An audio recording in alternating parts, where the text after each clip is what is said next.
Baik, salli ala Muhammad. Habis. Kemudian tuan-tuan, yang berikutnya tuan-tuan, salli ala Muhammad, amalan yang kita kena buat pada waktu subuh ni, iaitulah jangan lupa membaca Sayyidul Istighfar. Apa Sayyidul Istighfar ni? Penghulu kepada segala istighfar.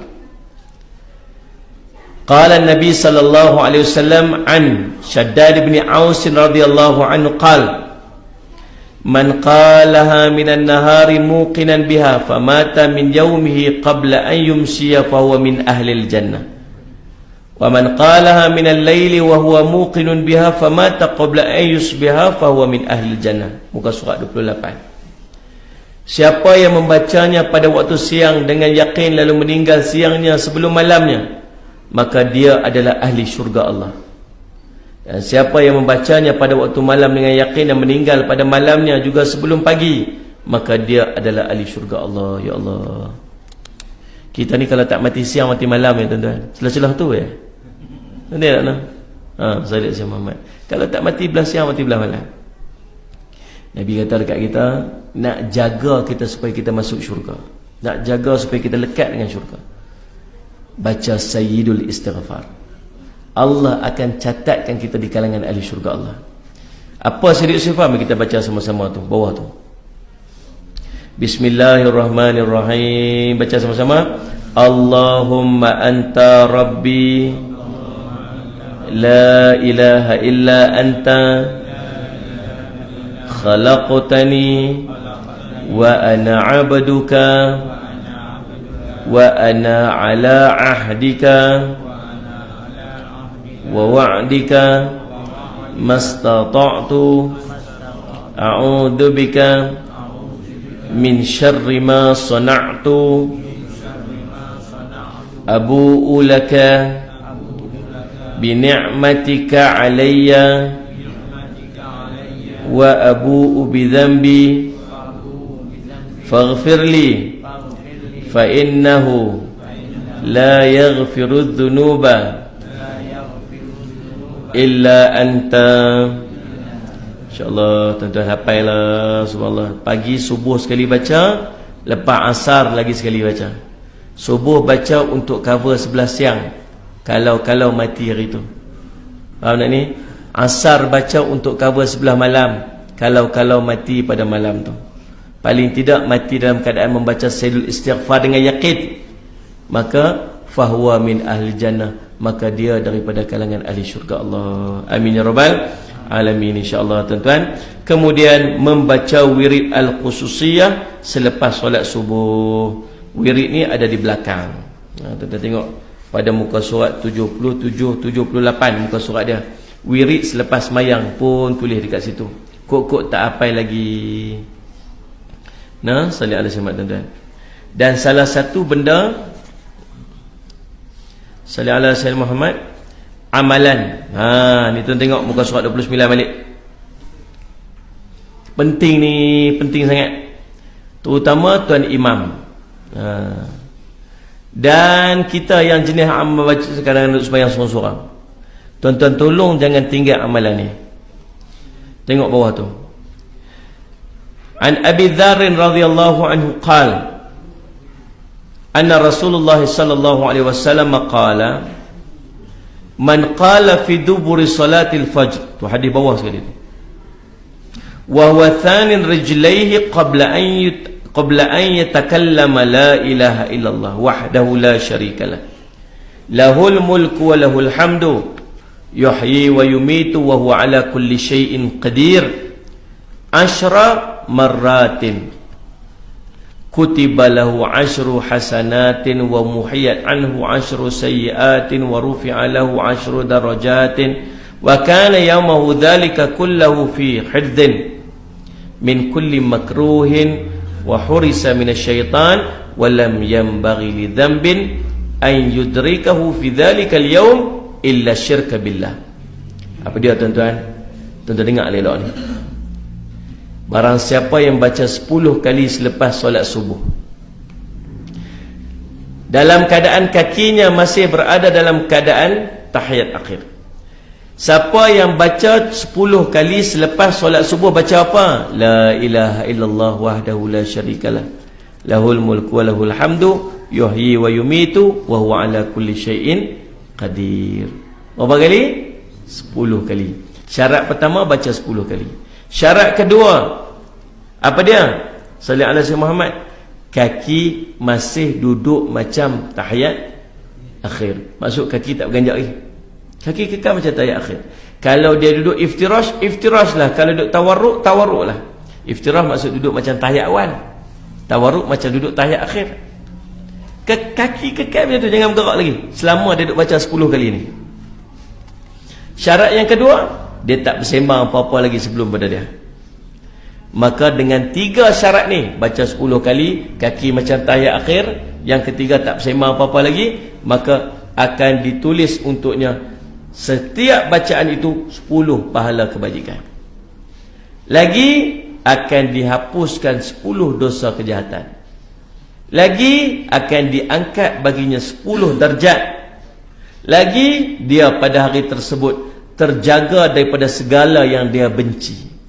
Oh, tak mau hari ni musibah, oh tak mau hari ni kecurian, oh tak mau hari ni sakit, oh tak mau apa yang dia tak mau hari tu dia akan dijauhi. Lagi dia akan terbenting daripada gangguan syaitan. Lagi tidak ada satu dosa pun yang akan membinasakannya pada hari tersebut kecuali dosa mensyirikkan kepada Allah Subhanahu wa taala. Allahumma salli ala sayyidina Muhammad. Faham dah? Kadang-kadang buat dah, betul dah, 10 betul dah. Tapi tadi saya tengok ramai orang yang dah bangkit daripada sah selepas dia bagi salat. Rugi dah, rugilah. Buat tak kena cara. Itulah penting bila kita buat dengan ilmu, tuan-tuan. Subhanallah, salli ala sayyidina Muhammad. Nah, habis tuan-tuan, kemudian salli ala sayyidina Muhammad, tuan-tuan. Tuan-tuan turis ni, baca ni. Kemudian Allahumma salli ala sayyidina Muhammad. Yang berikut dia tu, sebelah dia, muka surat 31. Iza sallaita subha faqul qabla an tukallima ahadan minan nas Allahumma ajirni minan nar 7 marrat fa innaka in mitta min yawmika dhalika kataballahu azza wa jalla jiwaran minan nar. Wa iza sallaita al-maghrib faqul qabla an tukallima ahadan minan nas Allahumma inni as'aluka al-jannah Allahumma ajirni minan nar 7 marrat fa innaka in mitta min lailatika tilka kataballahu azza wa jalla jiwaran minan nar. Apabila kamu selesai menunaikan solat subuh, maka bacalah sebelum kamu berkata-kata apa-apa, Allahumma ajirni minan nar 7 kali. Ini lagi satu. Sekiranya kamu meninggal pada hari itu, Allah akan tulis bagimu perlindungan daripada api neraka. Tadi fahuwa min ahli jannah, kamu di kalangan ahli syurga. Yang ni baca yang ni pula akan ditulis perlepasan daripada api neraka. Allahumma ajirna minan nar 7 kali. Dan apabila selesai solat maghrib, maka bacalah sebelum kamu kata-kata apa, sama juga Allahumma ajirni minan nar 7 kali. Maka apabila kamu mati pada hari tersebut, malam tersebut, Allah akan menuliskan bagi kamu perlindungan daripada api neraka. Allahumma salli ala sayyidina Muhammad. Penting tu, kena ingat elok. Kemudian tuan-tuan, turis nombor 5, muka surat 33. Di antara kelebihan memulakan hari ialah dengan bersedekah. Pagi-pagi tuan-tuan start dengan sedekah dulu. Pasal apa? Tuan-tuan, nak jauh pada musibah hari itu, sedekah.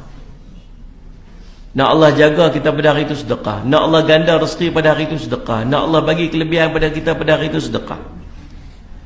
Pasal apa tuan-tuan tengok dekat sini? Antara kelebihan memulakan hari dengan sedekah, Rasulullah menceritakan tentang doa yang dipanjatkan oleh malaikat agar Allah mengurniakan rezeki sebagai ganti kepada sedekah yang dikeluarkan. Malah diberikan ancaman doa agar dibusnahkan harta orang yang bakhil bersedekah. Dicadangkan kepada lelaki yang pergi ke masjid setiap pagi untuk solat subuh agar tidak lupa membawa sedikit wang untuk dimasukkan ke tabung masjid. Bagi wanita yang solat di rumah, tolonglah sediakan tabung subuh di rumah. Ini saya cadang, buat satu tabung, buat di rumah. Cukup bulan, serahkan kepada memerlukan. Semoga amal kita diberkati oleh daripada Hurairah radhiyallahu an, Nabi sallallahu alaihi wasallam bersabda, "Ma min yaumin yusbihal ibadu, ma min yaumin yusbihul ibadu fihi illa malakani yanzilani fayaqul ahaduhuma Allahumma a'ti munfiqan khalafan wa yaqul al-akhar Allahumma a'ti mumsikan talafan." Tidaklah seorang hamba masuk pada waktu pagi pada setiap hari kecuali ada 2 malaikat yang turun. Salah satunya memohon, ya Allah berikanlah ganti kepada orang yang mendermakan hartanya pada hari ini, dan salah seorang lagi memohon, ya Allah engkau musnahkanlah harta yang si kedekut bakil ni. Jadi semua tuan-tuan salli ala Sayyidina Muhammad. Dan yang terakhir pagi ni, dah terakhir tengok tuan-tuan mudah stres dah. Lapak nasi gaya ni, lapak nasi lemak, nasi lemak lah. Habis apa nasi lemak depan tu. Yang terakhir, yang ni penting, yang penting ni tuan-tuan salli ala Sayyidina Muhammad ni, yang ke-6. Tengok muka surat 34. Selawat 10 kali. Yang ni penting, selawat 10 kali. Sabda Nabi SAW, man shalla alayya hina yusbihu 10 wa hina yumsi 10 adrakathu syafa'ati yaumil qiyamah. Allahumma salli alaihi wasallam. Hadis riwayat Imam At-Tabarani dalam Mu'jam Kabir. Siapa yang berselawat kepadaku pada waktu pagi 10 kali dan pada waktu petang 10 kali, maka dia akan mendapat syafaatku nanti pada hari kiamat. Pada mahsyar kita sangat mengharapkan syafaat Rasulullah, syafaat yang paling besar. Dalam padang mahsyar nanti macam-macam syafaat yang kita boleh dapat. Syafaat anak soleh, syafaat kawan-kawan yang baik, syafaat Al-Quran, syafaat macam-macam syafaat, syafaat alim ulama. Tapi ada satu syafaat yang paling besar daripada segala jenis syafaat. Apa dia? Syafaat Rasulullah SAW. Siapa dapat bangkit Rasulullah, dapat syafaat Rasulullah, yang lain tak payah risau dah. Maka cara untuk kita mendapat syafaat Rasulullah, jaminan syafaat Rasulullah, ialah dengan berselawat pada Nabi SAW. Pagi 10 kali, petang 10 kali. Saya cadang lagu ni. Setiap kali tuan-tuan zikir, sebelum tuan-tuan nak doa, lepas pada waktu subuh dan selepas waktu-waktu asar, tuan-tuan selit dulu dengan selawat 10 kali ni. Anak ni contoh, kita zikir, kita masuk 33 subhanallah, 33 alhamdulillah, 33 Allahu akbar tu sampai talas Allahu akbar. Kemudian Allahumma salli ala sayyidina Muhammad wa sallam, Allahumma salli ala sayyidina Muhammad wa ala sayyidina Muhammad, Allahumma salli ala sayyidina Muhammad 10 kali. Kemudian bismillahirrahmanirrahim, alhamdulillahirabbil alamin. Cara tak mau bagi hilang tu. Boleh tuan-tuan? InsyaAllah yang lain-lain tuan-tuan boleh tengok sendiri. Ada amalan-amalan sampailah tuan-tuan tidur balik. Nak tidur ada 19 amalan. Nak tidur sendiri pun ada 19 amalan berserta dengan doa-doa. Tuan-tuan bangun qiyamul lail, nak baca sembahyang tahajud, apa doa dia. Dan mudah-mudahan dia jadi manfaat insya-Allah. Dan dalam ni juga ada zikir namanya zikir wirid Rabbani yang tuan-tuan boleh amalkan pada setiap hari. Ada 700 zikir yang saya ambil pada guru saya yang sampai sanadnya kepada Rasulullah SAW. Mudah-mudahan menjadi manfaat insya-Allah. Tuan-tuan, buku ni kalau tuan-tuan nak beli, harga dia RM12 kat luar tu, insya-Allah belilah. Saya harap mudah-mudahan jadi manfaat insya-Allah. Dan kami juga buka kaunter wakaf untuk Kompleks Islam Darul Faizin. Kami sangat memerlukan dana untuk selesaikan dengan kontraktor. Ada nak kena selesaikan jalan, ada 300,000 itu ni, ada 160,000 lagi yang kena bayar dekat dia. Kalau tuan-tuan nak tumpang sekali, sediakan jalan untuk orang menuntut ilmu. Allah, mudah-mudahan Allah bagikan kepada tuan-tuan kelapangan rezeki yang melimpah ruah dan menjadi manfaat kepada kita. Setiap orang langkah pergi masjid untuk menuntut ilmu, untuk pahala ganjaran untuk dia dan pahala dan ganjaran untuk orang yang menyediakan jalan. Mudah-mudahan insya-Allah. Cukup sekadar itu. Aqulu qouli hadza wa astaghfirullah li wa lakum. Wassalamualaikum warahmatullahi taala wabarakatuh. Kita tutup dengan tasbih kafarah dan suratul Asr. Subhanakallahumma wa bihamdika nasyhadu an la ilaha illa anta wa nastaghfiruka wa natubu ilaik. Bismillahirrahmanirrahim. Wal 'asr innal insana lafi khusr illa alladhina amanu wa amilus solihat wa tawassaw bil haqqi wa tawassaw bis sabr.